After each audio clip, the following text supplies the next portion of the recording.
Sejarah seringkali ditulis oleh para pemenang. Tapi ada satu pepatah lama di dunia intelijen. Kalau mau tahu kebenaran, jangan ikuti politisinya, ikuti uangnya. Tahun 1776, 13 koloni di Amerika memutuskan untuk menantang kerajaan Inggris, kekuatan militer terbesar di muka bumi saat itu. Di buku sejarah, kita diajarkan tentang heroisme, tentang George Washington yang menyeberangi sungai Delaware, atau Thomas Jefferson yang menulis kota-kota puitis tentang kebebasan.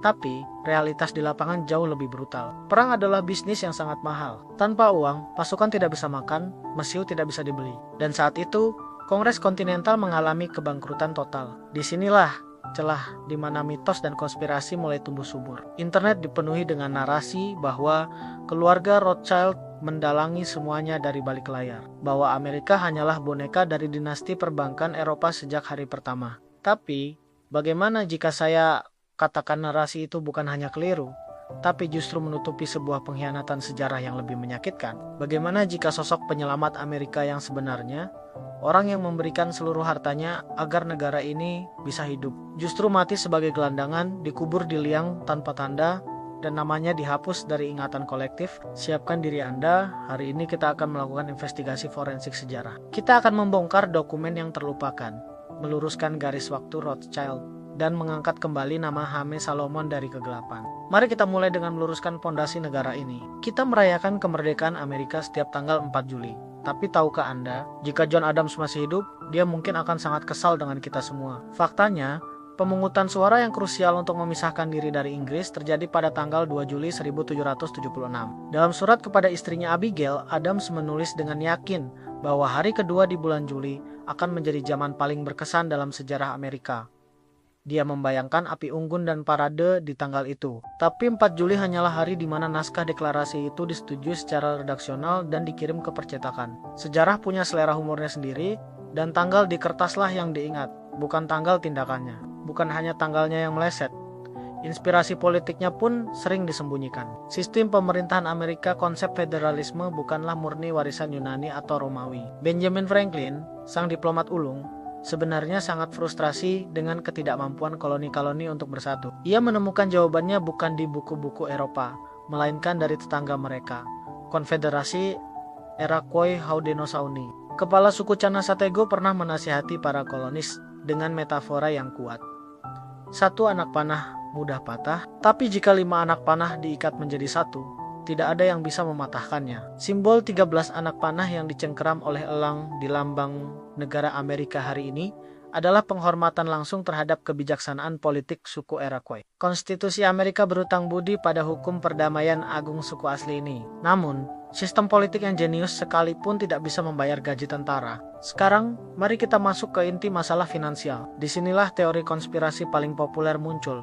Rothschild membiayai kedua belah pihak dalam revolusi Amerika. Terdengar masuk akal bagi penggemar thriller, tapi secara logistik sejarah, ini mustahil. Mari kita bedah faktanya. Pada tahun 1776, Mayer Amschel Rothschild berusia 32 tahun. Dia tinggal di Judengasse, sebuah lorong sempit di Frankfurt. Bisnis utamanya adalah menjual koin langka kepada pangeran lokal Wilhelm IX dari Hesse-Kassel. Memang benar, Pangeran Wilhelm menyewakan tentara bayaran yang dikenal sebagai Hessians kepada Raja Inggris untuk melawan Amerika. Dan benar, Rothschild kemudian membantu mengelola kekayaan Pangeran Wilhelm. Tetapi, pada tahun 1776, Rothschild hanyalah seorang agen lokal. Dia belum memiliki jaringan bank lintas negara. Anak-anaknya yang kelak dikenal sebagai 5 anak panah masih balita atau belum lahir. Nathan Rothschild, yang nantinya menguasai pasar keuangan London, baru lahir tahun 1777. Perlu diingat juga, pada masa itu, berita dan uang bergerak dengan kecepatan kapal layar, yang bisa memakan waktu 2 hingga 3 bulan untuk menyeberangi Atlantik. Ide bahwa seorang penukar uang lokal di Jerman bisa mengendalikan strategi perang di benua Amerika secara real-time adalah fantasi yang mengabaikan realitas teknologi abad ke-18. Jadi, jika Rothschild belum menjadi raksasa, siapa yang menyelamatkan Washington saat kas negara kosong melompong? Inilah pahlawan yang dihapus dari buku pelajaran. Namanya Jaime Salomon, seorang imigran Yahudi Sephardic dari Polandia. Dia bukan bangsawan. Dia hanyalah seorang broker keuangan yang brilian dan polyglot yang menguasai banyak bahasa. Awalnya, Inggris menangkapnya di New York, menuduhnya sebagai mata-mata untuk Washington. Salomon dijatuhi hukuman mati. Namun, karena kemampuannya menerjemahkan bahasa Jerman yang digunakan untuk berkomunikasi dengan tentara bayaran Hessian, dia dibiarkan hidup sebentar, sebelum akhirnya berhasil meloloskan diri dan lari ke Philadelphia. Ada satu momen legendaris yang tercatat pada tahun 1781. Saat itu adalah hari Yom Kippur, hari paling suci dalam kalender Yahudi, di mana umat berpuasa dan berdoa seharian penuh. Di tengah ibadah, seorang utusan dari George Washington datang terengah-engah. Pesannya singkat, tentara tidak punya uang. Revolusi akan gagal minggu ini jika tidak ada dana. Salomon melakukan sesuatu yang tak terbayangkan. Dia menghentikan ibadah suci Yom Kippur. Dia naik ke mimbar, bukan untuk berkhotbah, tapi untuk menggalang dana saat itu juga. Dia berkata bahwa menyelamatkan nyawa dan kemerdekaan adalah ibadah tertinggi. Bersama Robert Morris, Menteri Keuangan saat itu, Salomon bekerja siang malam. Dia menjadi perantara penjualan surat utang Amerika kepada pedagang Prancis dan Belanda. Tapi ketika tidak ada yang mau membeli, Salomon menggunakan uang pribadinya. Dia memberikan pinjaman tanpa bunga. Dia membayar gaji tentara dari kantongnya sendiri. Total kontribusinya diperkirakan mencapai lebih dari $600.000 nilai saat itu. Jika dikonversi dengan standar daya beli hari ini, jumlah itu setara dengan ratusan juta, bahkan miliaran dolar. Pertanyaannya, apakah uang itu kembali? Tragisnya, tidak. Setelah perang usai, birokrasi yang berbelit dan krisis ekonomi membuat pemerintah Amerika gagal membayar utangnya kepada Salomon. Dia meninggal pada tahun 1785 di usia muda, 44 tahun, karena kebangkrutan dan kesehatan yang memburuk akibat masa penahanannya dulu. Asetnya dilelang hanya untuk membayar kreditur kecil. Istri dan 4 anaknya ditinggalkan melarat. Bayangkan, pria yang membiayai lahirnya negara adidaya mati tanpa bisa membelikan roti untuk anaknya sendiri. Inilah ironi terbesar dalam sejarah keuangan Amerika. Lalu, dari mana datangnya semua cerita tentang Rothschild? Jawabannya ada di abad ke-19. Jauh setelah Hames, Salomon tiada. Saat Amerika mulai membangun industri, mereka butuh modal raksasa. Disinilah keluarga Rothschild, yang saat itu sudah menjadi raja uang Eropa, masuk. Melalui agen mereka August Belmont, Rothschild berinvestasi besar-besaran pada obligasi pemerintah Amerika dan jalur kereta api. Selama Perang Saudara Amerika tahun 1861 sampai 1865, pengaruh bankir Eropa sangat terasa. Bahkan Presiden Abraham Lincoln sempat bersih tegang dengan bankir-bankir ini karena bunga pinjaman yang terlalu tinggi, yang memaksanya mencetak uang sendiri yang disebut greenbacks.